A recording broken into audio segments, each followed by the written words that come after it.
Good day, everybody, wherever you are around the world. Good morning, good afternoon, good evening. And here we are in Conversations with International Coaches.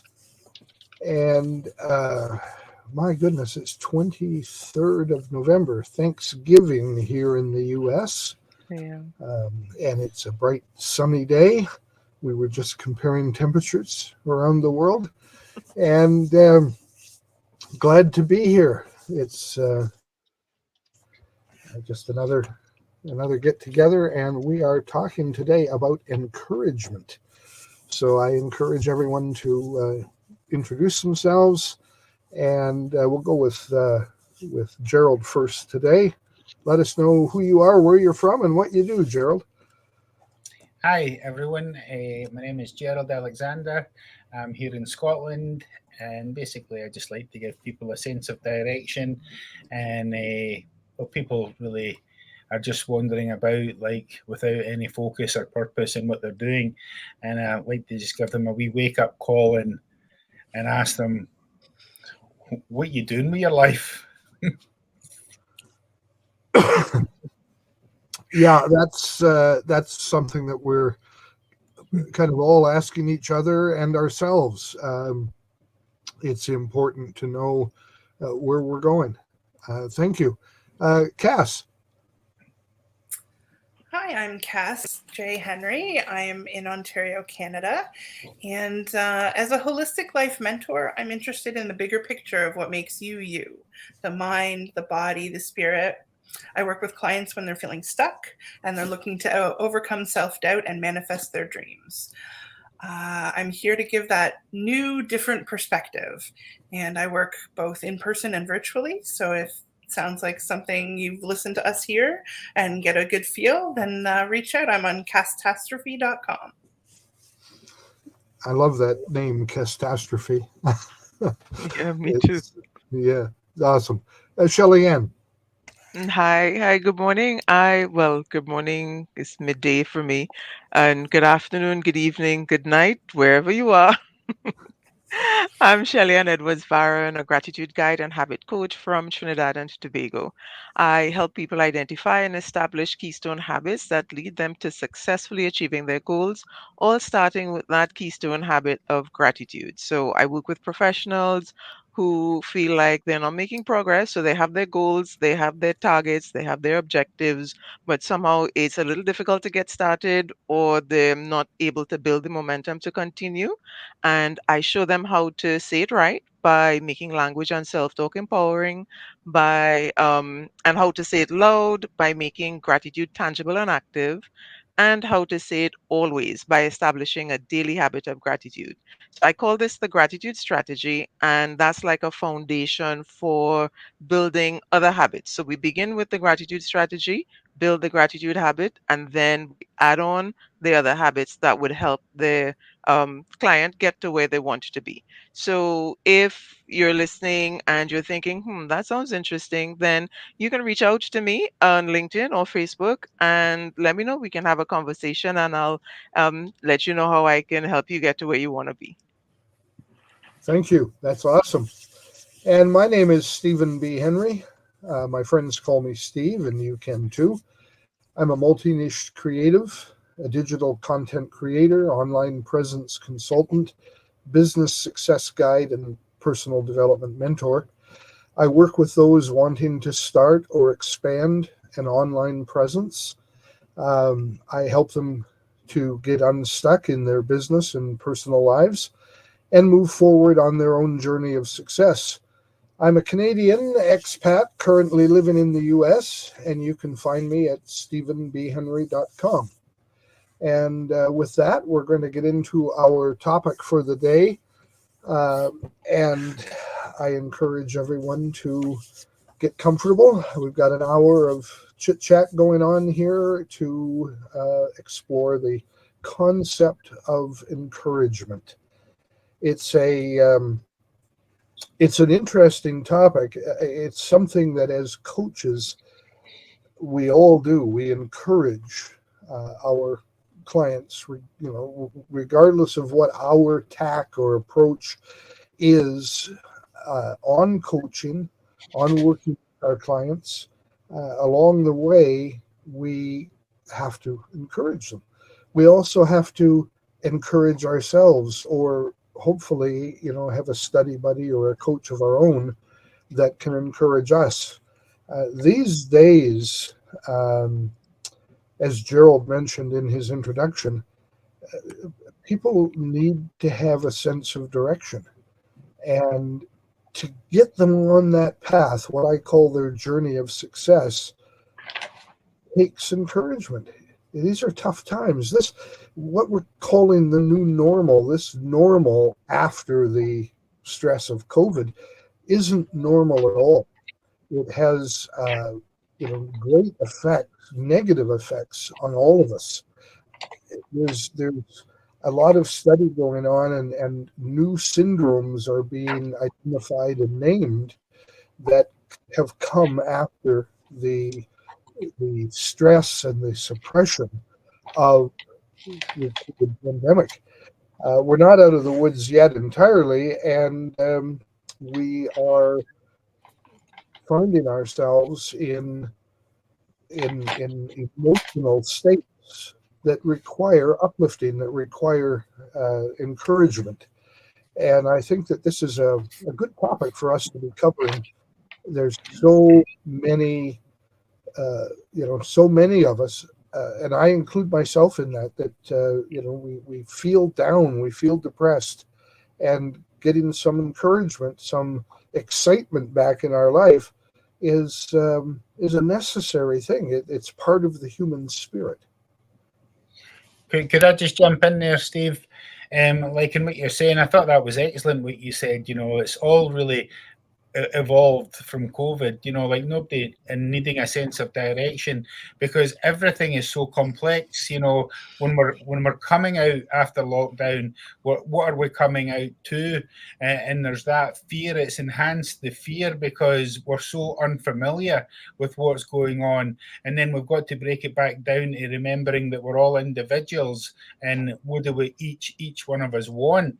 And today I was making wee notes, and it said, like to make us, it says like our ability to achieve our own happiness is the true measure of our success in life.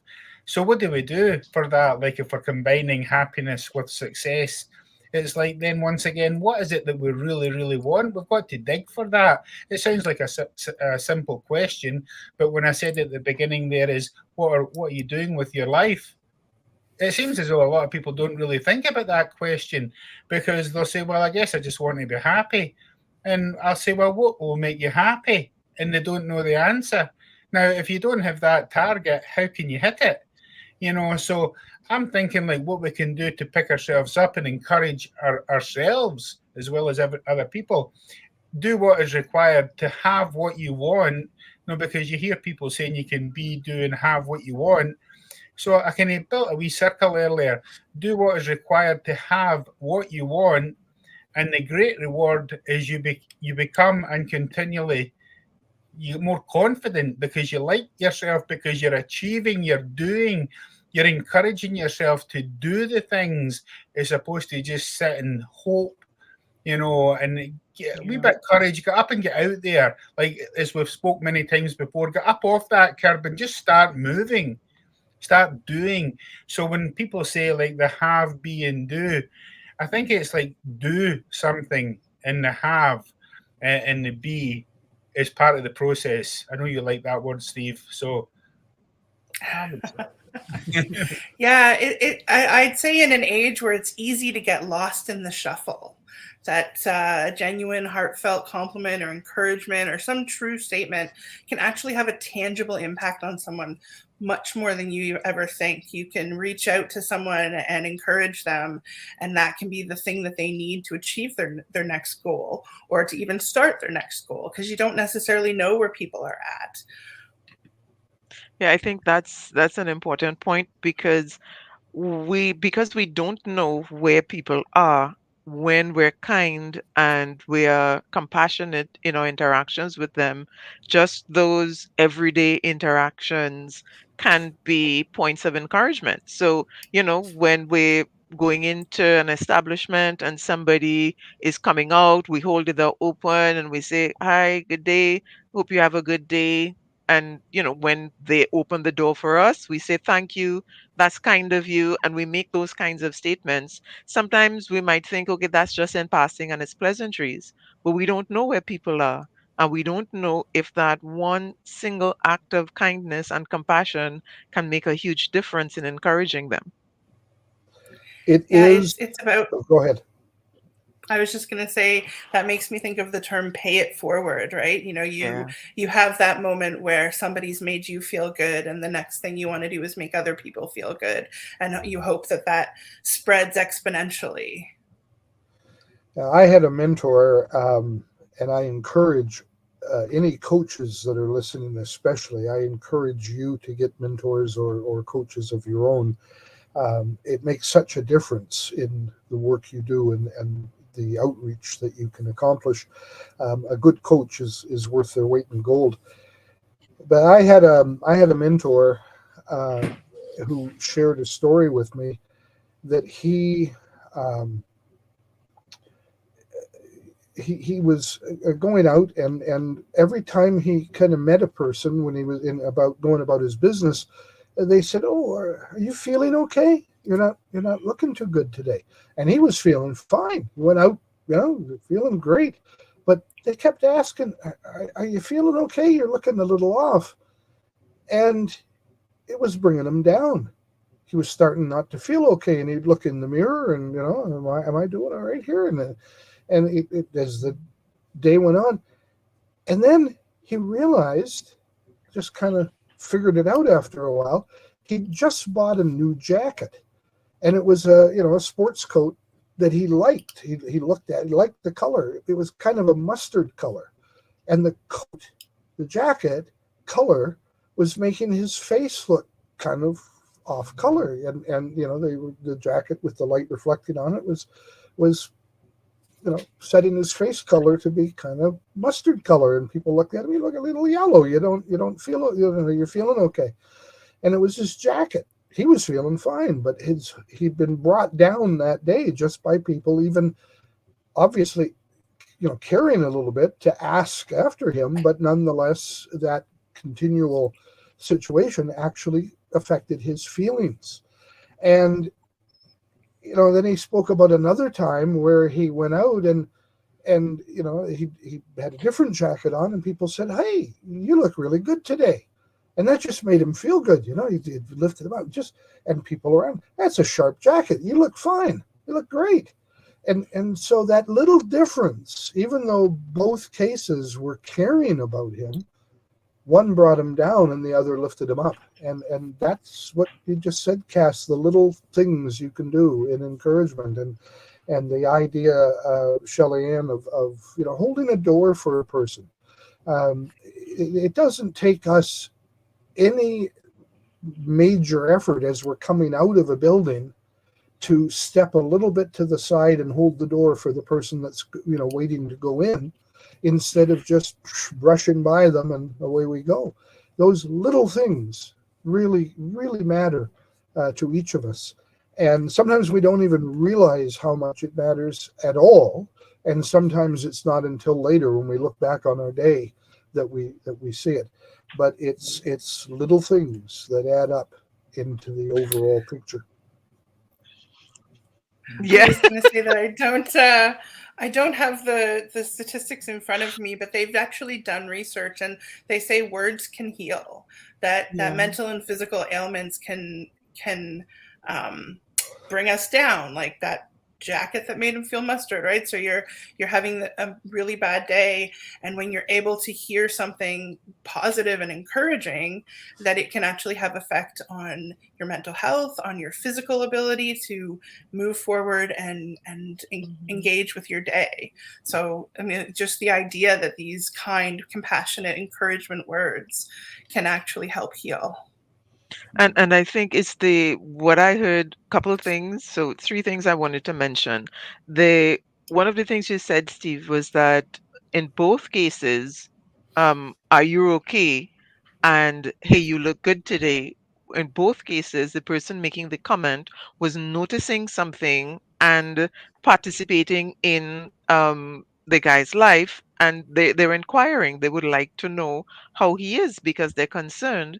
But the wording of what they said discouraged him, even though that's not what their intention was, because they were really interested in him and how he was doing. So they asked a question.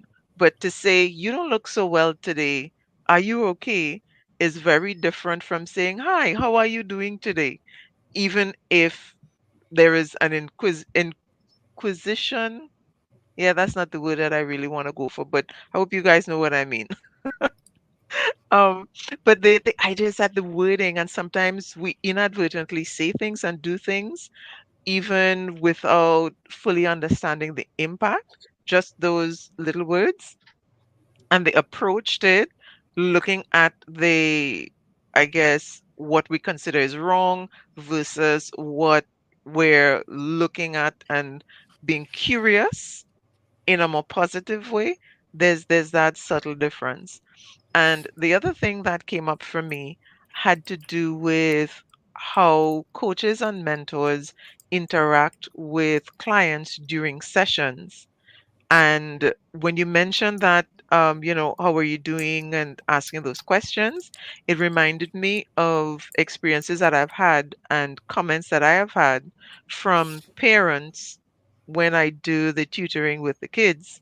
One parent messaged me specifically to say that she appreciated how I spoke with her daughter, because of course the parents listen in and I record the sessions and I send them the links, right? So they can check in anytime.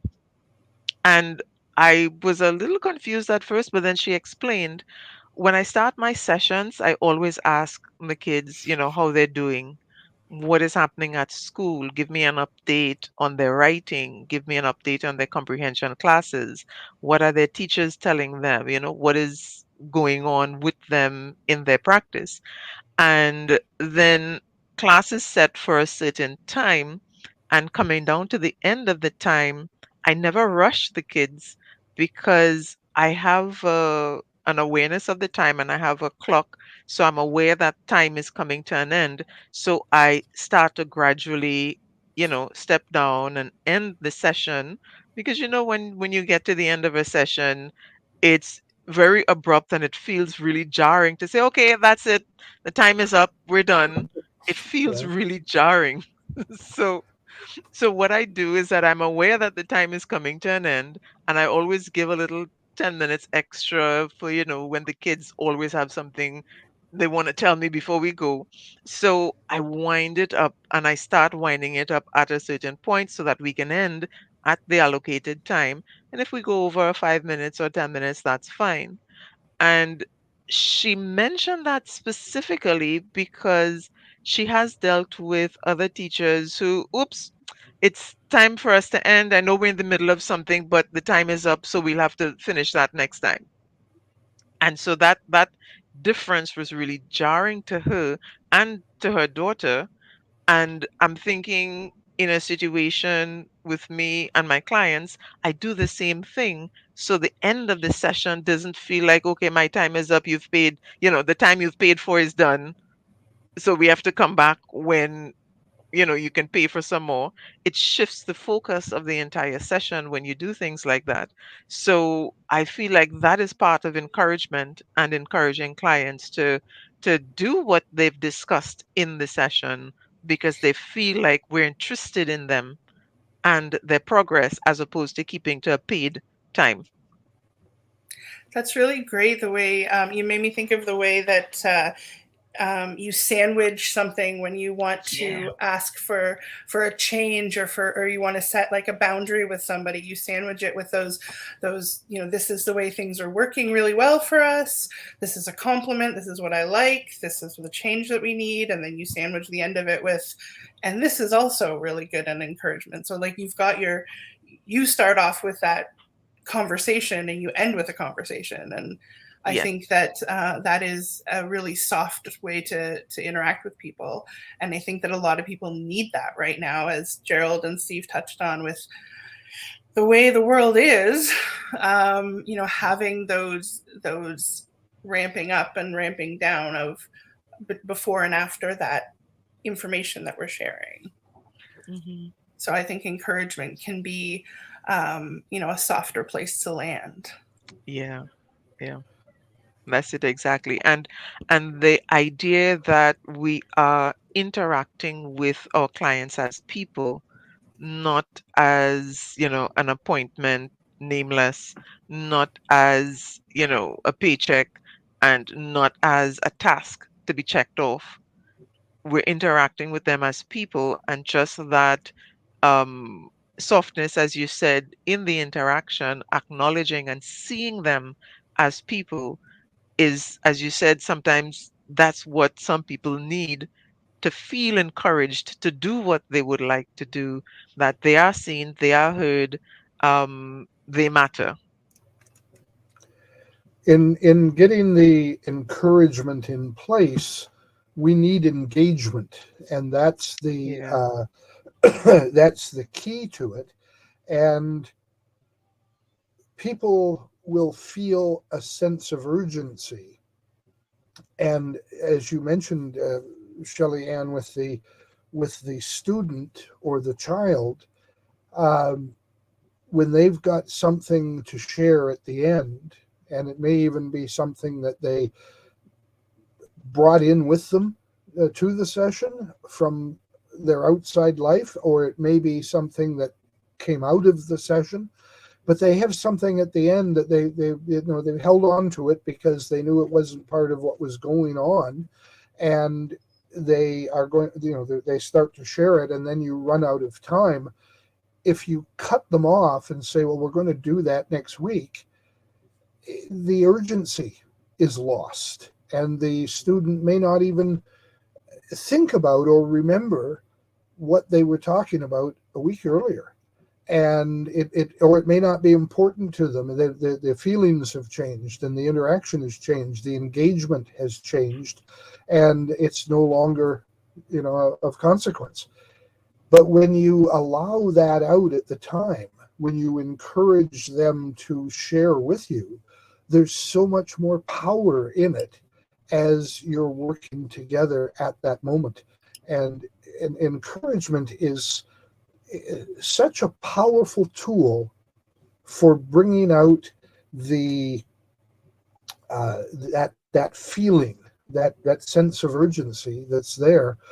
And in that sense of urgency comes so many successes, so many completions that are lost otherwise. When we put them over, they're lost.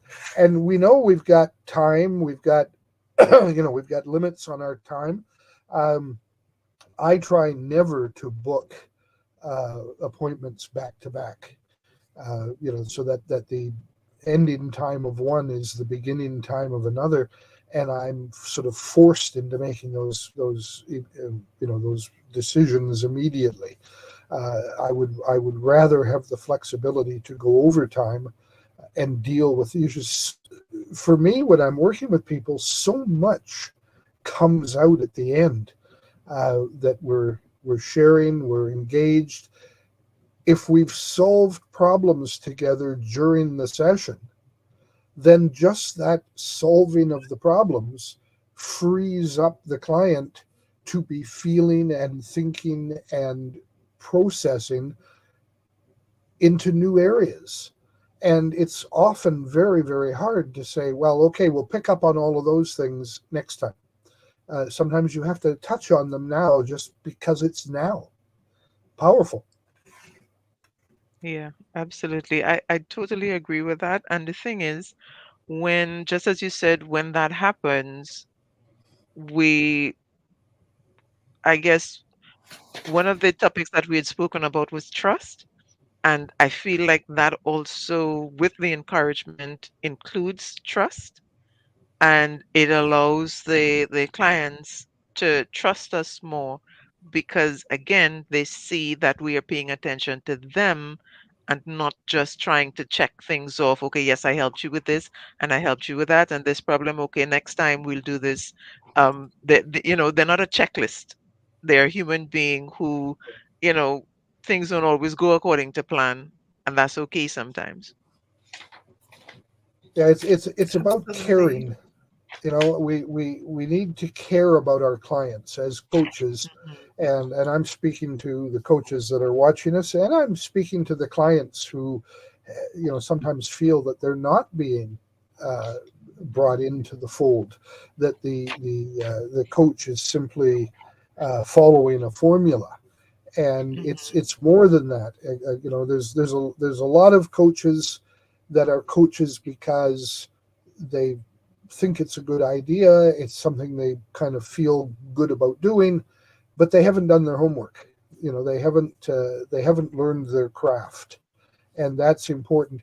Uh, I'm not so sure that certificates and other measures of that you can put on the wall are so important in themselves. It is that process of earning the certificate that's the important part. And sometimes we tend to look only at the certificate because they're exciting when we get them. And it's great, but it's a benchmark. It's an indication that we have done something to get there from here. And so when we have that success, Shelly Ann, I know you just recently completed a course and got a Yeah. certificate, and the certificate is great. We want to share that, and it's good. But I know that that it's what you did to get there that made the difference, that was important, and you've shared that with us in other conversations we've had and privately as we get together before we actually start the public session. And by the way, congratulations on that achievement. I'll say that publicly. Thank you. But the process, Gerald, yeah, I do use that word a lot. The process is what's important. And when we come to that with gratitude, when we come to that with a commitment of our time, giving of our time, and when we bring our craft, our understanding, when we have gained the expertise, there's a sense today I see with a lot of people, and I've had people come to me with a question about the difficulty they're having because there's a sense of immediacy, of urgency, of wanting to step into something and be at the top. No patience to learn the craft and get there. Part of it, I think, is that our education system has become very diluted. And all around the world, people are experiencing this with education. It's not working the way it should. Part of that is because education, the system, was created to serve a purpose that no longer exists. The structure of education, not the material that's being taught, but the structure of it. If you look at it, you can see that the process was designed to support people, to create kind of little automatons that come in at a certain time, check in, sit in rows, go to the station, do the things, get the tools, prepare the pencils and the paper and the books, and get prepared and work until break time. Have a break, come back in, work again, break for lunch. Go through the process, have an afternoon break, and then end up the day and go home. And it's not so much what we're learning, but how we're learning for that factory world where you're going to be a worker in a job, whether it's a factory or an office, and you're going to come in on time, you're going to do the things, get the tools ready, and go through the daily process that you've learned in school through habit as you've gone through that. But now we're trying to teach the material of a new world, of a digital age, using the same methods that were used in a mechanical age, and it doesn't seem to be fitting. And people are coming out of school not having learned because there was a dichotomy in the in the process that didn't allow the material to be brought in properly. And we've had especially teachers that have been in the system for a long time are also having trouble with that change, trying to find that new ground and even to understand some of the technology. And as we've talked about before, the speed at which things are happening and the changes that are going on. Gerald shared something with me yesterday. Actually, we were talking about the speed of change. And Gerald, think about that. I'll ask you to share that in a moment, because I think it's so important. And so the system is not supporting the learning, and people are frustrated and they want to do something with their lives now. Things are happening so fast that they are expecting to progress through the process, that when they come out into the work world, and especially if they're working for themselves, if they're starting their own business, which is happening Oh, yeah. more and more today, that they are expecting those things to happen. And once again, comes around to our topic, they need encouragement in a wide array of things. And that's why I encourage everybody out there, if you're building a business or you're building an online presence, if you want to be an influencer or whatever it is you're doing, if you're a coach, if you're sharing your capabilities with other people, you need to encourage those people, but you need to have encouragement yourself. So it comes full circle. And we're there. Gerald, can you speak to that idea of change and the rapidity of it? Yeah, I can.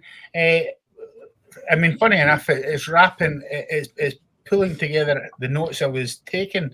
A lot of it is definitely, this is definitely post-COVID. I mean, everything that we're talking about is the result of the COVID.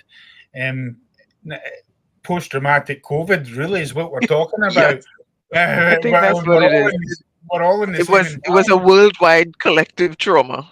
Yeah, and what we're doing is, we're talking about our environment, and we're all in that environment. So, in that environment, about a smile, holding the door open, I mean, the people aren't really as confident in being themselves. So even if they are a kind, thoughtful person, that they're still a wee bit held back to do that. And the same as like how you were saying, Cass, about like being contagious with your niceness and kindness, like a smile's contagious. But look at what is, look at that in the opposite end of the coin. What's contagious at the moment? People aren't smiling, people aren't like responding. So like that's becoming contagious. That's once again touching on the COVID thing. And then also, like Steve, you had said about like for the encouragement, we need the engagement and the communication.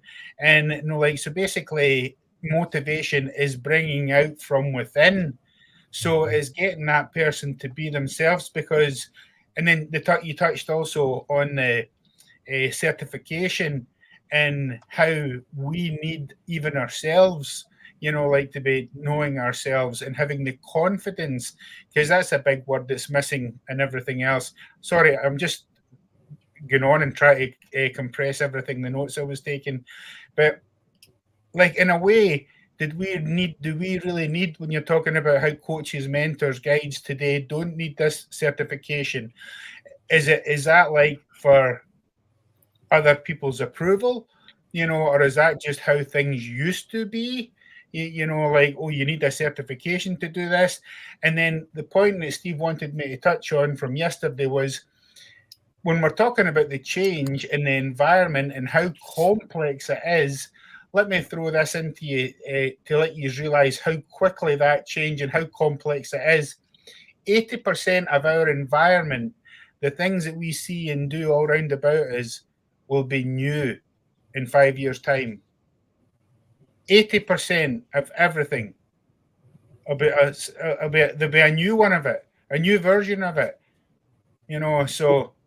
But when then I first heard that, Gerald, when you first said that, I kind of brought myself up short. I thought, can that be true? Like all the stuff that's out there, will 80% of it be changed? And then I realized what is going on around us. And yes, it's true. It's happening so fast. Whole cities are being replaced. Whole structures are being replaced. It really is. Sorry, I didn't mean to cut you off, but it just kind of shook me to the core when I heard that. But then, on a positive note, with a positive mental attitude, look at the opportunity that gives us. Yeah. If everything is going to change, how can we contribute? How can we be thoughtful? How can we, be part of that change? And then that would all be about communication. Looking to help other people. What changes would they like to see happening? Because, as I say, it's all complex, but the better the communication, the more of us that have mentors, guides that are looking for that and can share that. And what was that, supply and demand? I'm sure a lot of people are demanding some help, but I wish more people would hold their hand up, because there's nothing wrong with asking for help, and and letting us, or whoever it is, help people figure out what is going on and stop Yeah. feeling so lost. Couple of the things that were said recently, both you, Gerald, and Stephen, had me thinking about our fixation on the end, fixation on the destination, as opposed to the process or the journey, as it's called by some. And I heard a word yesterday.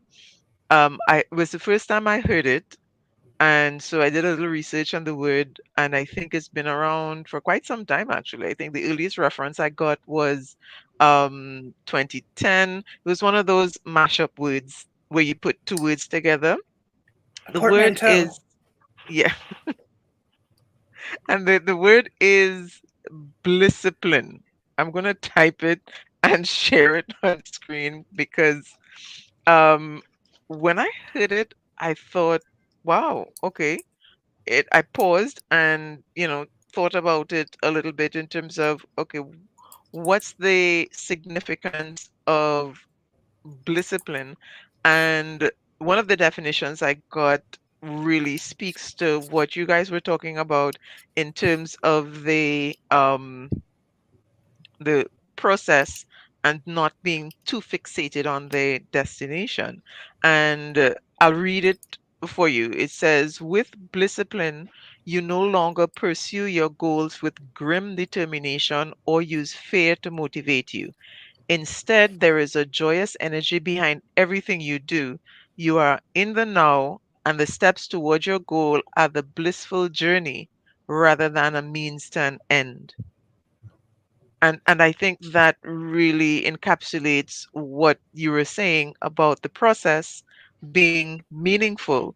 So yes, we want the certificate. Yes, we want the recognition of having completed something, but the process and what we got through the process is just as valuable, and in some cases, it's even more valuable. It You're allows making me us. think. Oh, Go ahead, we, Steve. we Go ahead. our brains work the same, I think, on some things here. The You're showing us that goals are important. There's no question about the importance of goals. Having that beacon out there to shoot for. Gerald often says, start with begin with the end in mind. And that's true. You have to set your path. You have to set your sense of direction. Um, if you don't know where you are and where you're going, you'll never get there. Or as the Cheshire Cat said, any path will do.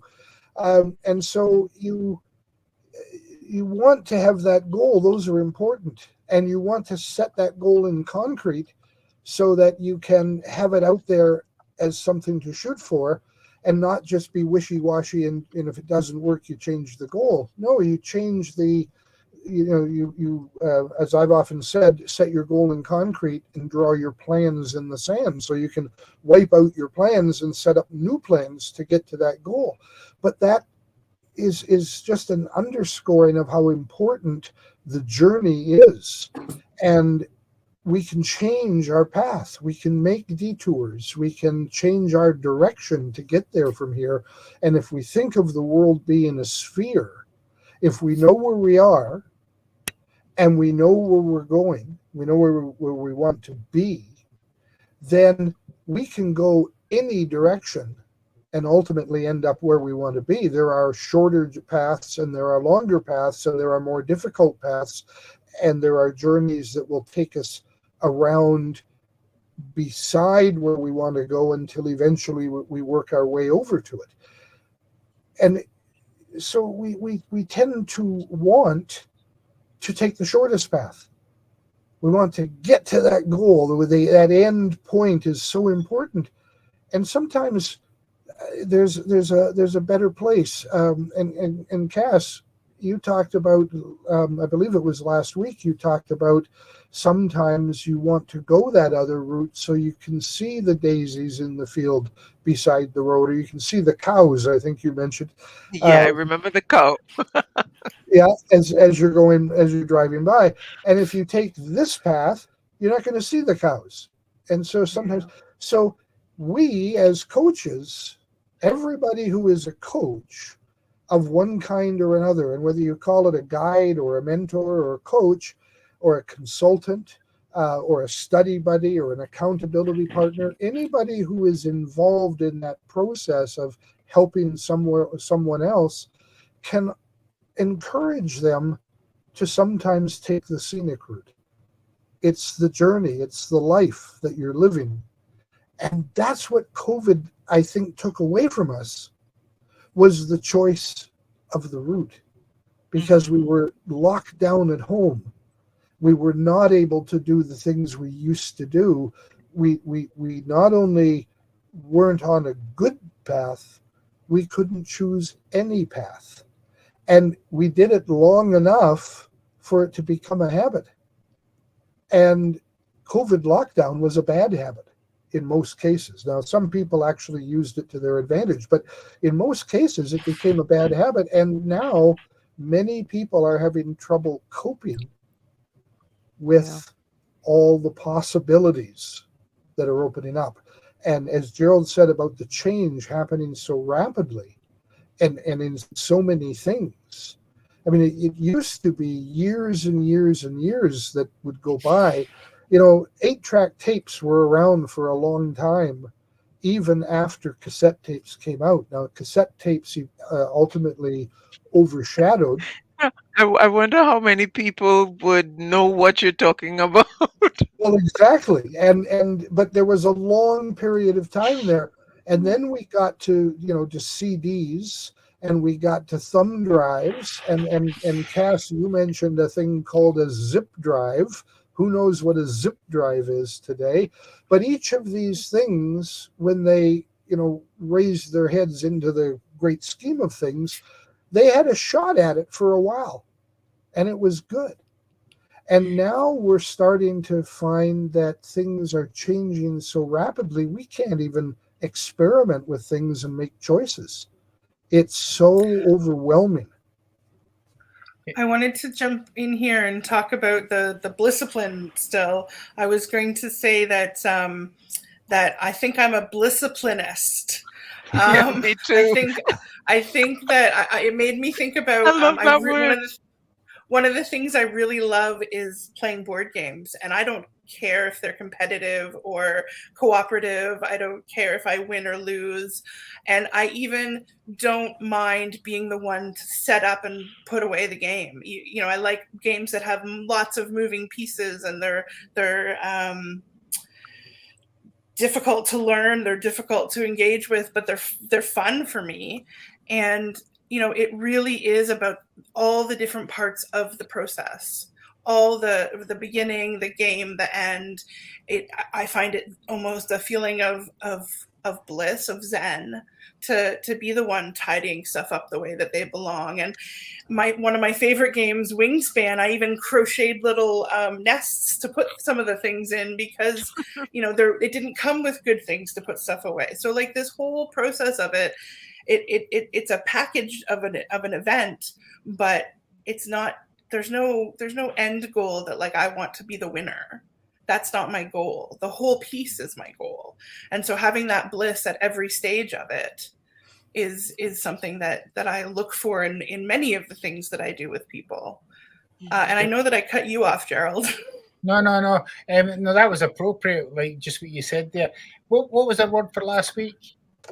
Something to do with perspective or the way we look at things. Experimentation. Experimentation. It must have been the week before. The week before was perspective, yeah. But perspective. I mean, basically, like you and Shelly Ann are pretty much talking about like with the end in mind and a destination, and some call it a journey, and then you're talking about games at the moment. Life is a game, and pretty much, like at the end of that game is when we're dead. So pretty much the journey is, what we're seeking, and that's what the part that we've got to enjoy.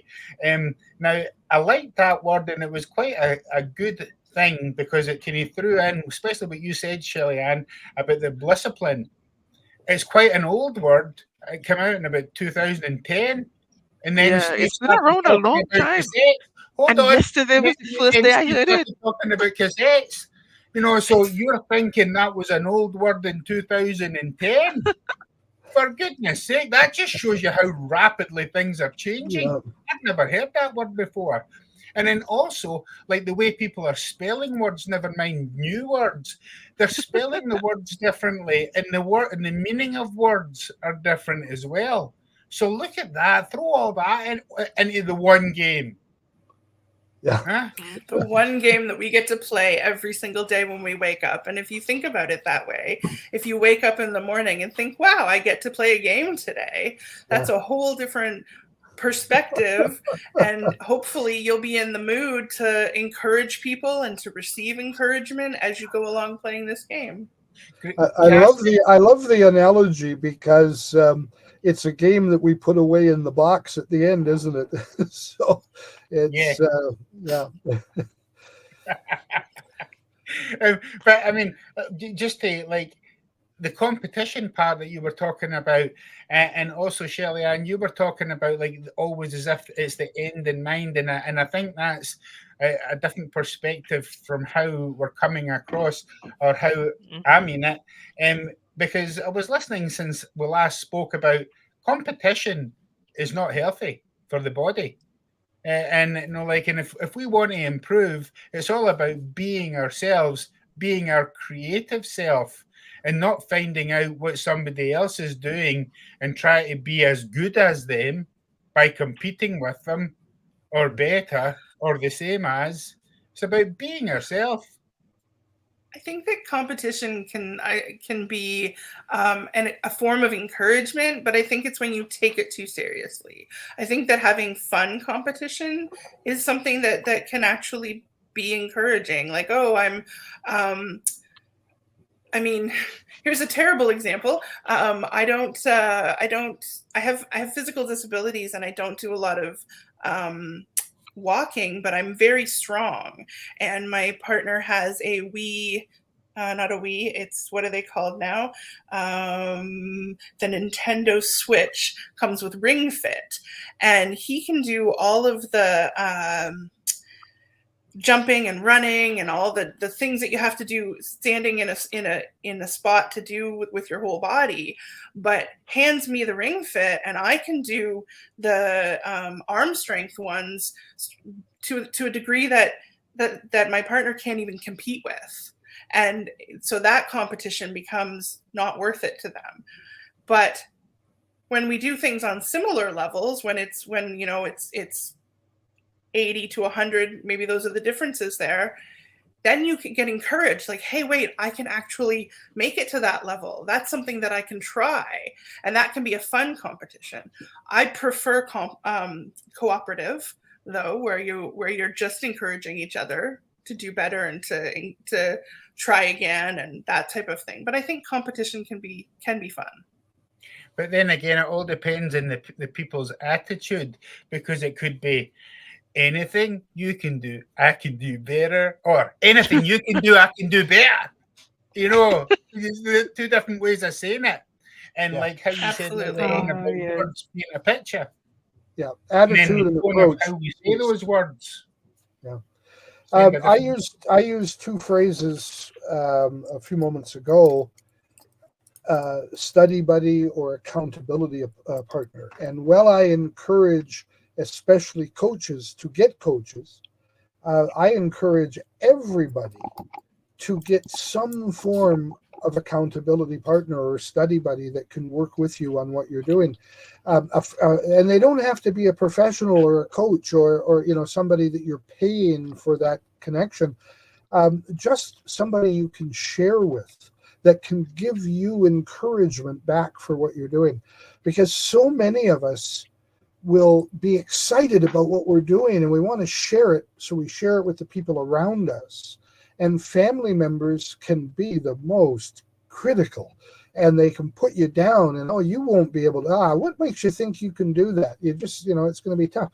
And or they're just not interested, and your friends might just not be interested, and that's not wrong of them. They have their own lives, their own games to play, their own focus. And so if you can find a person, a friend already, or a new person you meet that you can work together with and even be each other's accountability partner, and encourage your accountability partner in what they're doing, not only sharing what you're doing, but encouraging them in what they're doing, that can go such a long way towards achievement. We often work, and again today, as we're building online presence, whatever the purpose, whether it's a business or just a pastime or something in between, it's a very lonely field. The four of us are gathered together today so that we can put this presentation on, and yet we're continents away from each other. I mean, miles, thousands of miles away from each other, and here we are. So we're alone together, and that aloneness affects all of us. And so when you have somebody to encourage you in what you're doing, when you can reach out across the miles and gather together, it doesn't have to be somebody who comes over and sits down for a cup of tea. Great if it is, that can be even better, but it can be an accountability partner that's on the other side of the world.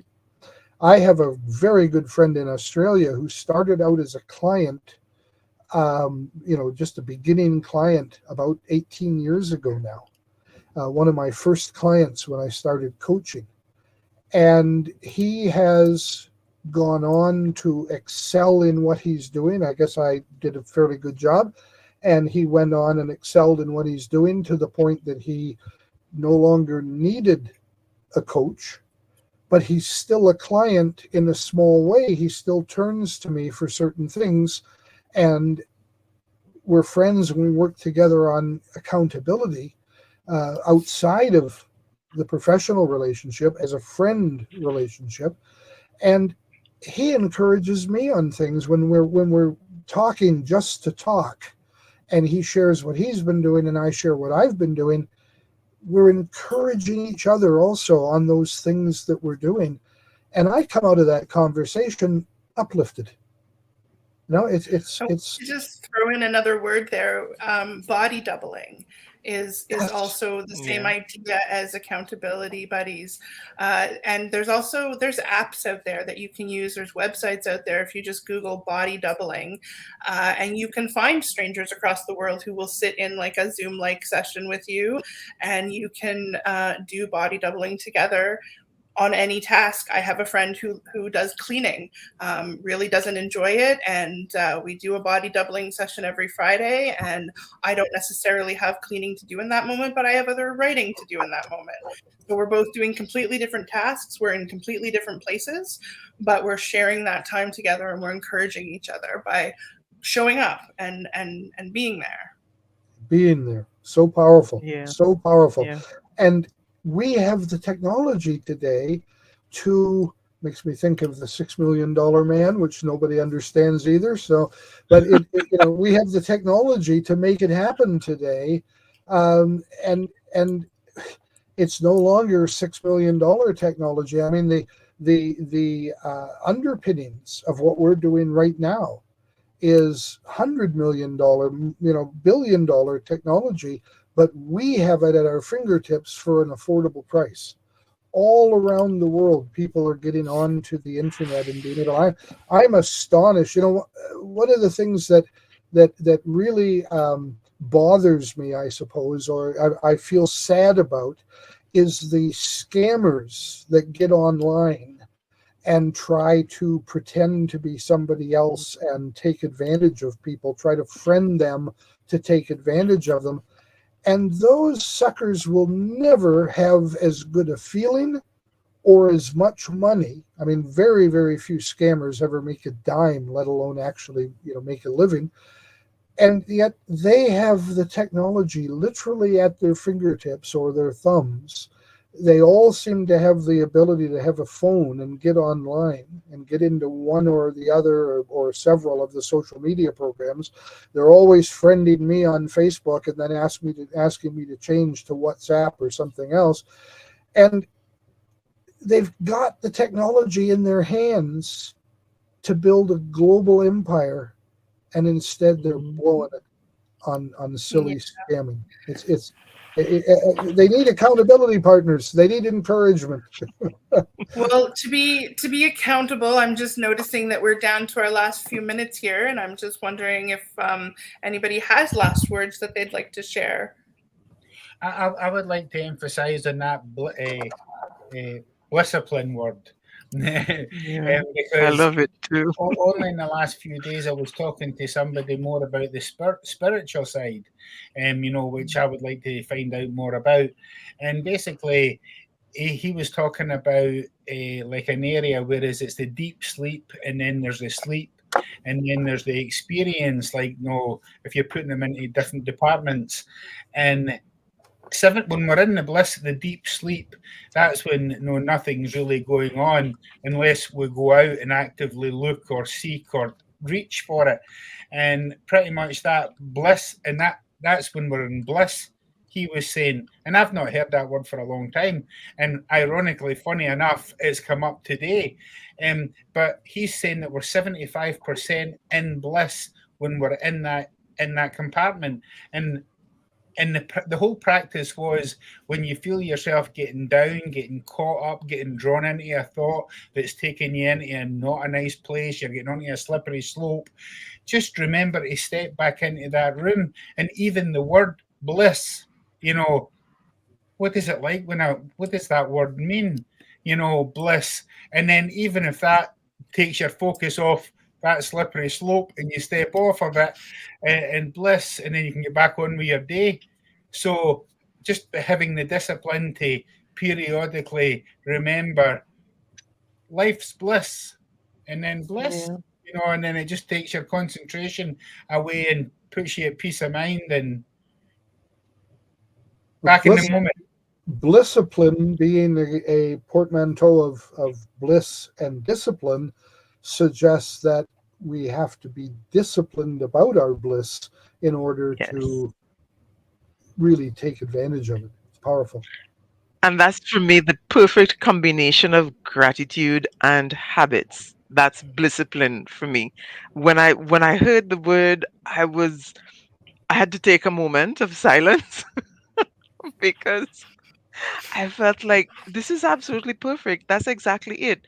Gratitude supports the bliss, and their habits support the discipline. And that's like the absolute match made in heaven. Awesome. Cass, do you want to wrap it up for us? I can say that by offering encouragement to others, we inspire them to write the next chapter of their own story. Love it. And let me just say, for those who don't understand the significance of what Cass just said, it's so true for all of us. But I understand, Cass, that you're working on your next book, which is the next chapter of your own story. So thank you. Absolutely. We'll look forward to it coming out. And that's a wrap, folks. We've covered so much that came out of the word encouragement. And as usual, I'm going away filled with discipline. I love it. Well, I'm just grabbing something from our list here. Do we want to talk about confidence? Did we already do that, or do we want to talk? It's on my list of potential topics. Confidence? I think we could. I think we did, but we can do it again because that's not one that was streamed. Yeah. That's right. It was very early on. Yes. Yes, All let's do right, so- confidence for next week. I'm confident that would make a great topic. Don't give up our day jobs, folks. Yeah.